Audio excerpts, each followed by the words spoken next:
In this video, I'll show you how you can fix high CPU usage on Windows 10 or Windows 11. First step is you want to open up Device Manager.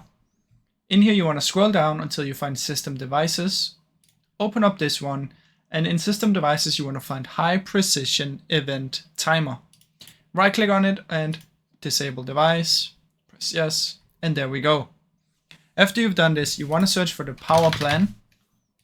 Edit power plan, go to power options, choose high performance, and if you cannot find it, it might be hidden down here, but make sure you're in high performance. After that, search for task manager, open it, go to processes, click on CPU, find the ones that use the most CPU, and you can end the task on some of them if you don't need them. So let's say it's Google Chrome or your OBS Studio or something, you can just end the task. After that, go to startup. And then you want to disable everything that you don't need, like Xbox, Microsoft Teams, all of this. Once you've disabled that, close it down and then restart your PC, and then hopefully this should work. Now, I really hope you enjoyed this short video.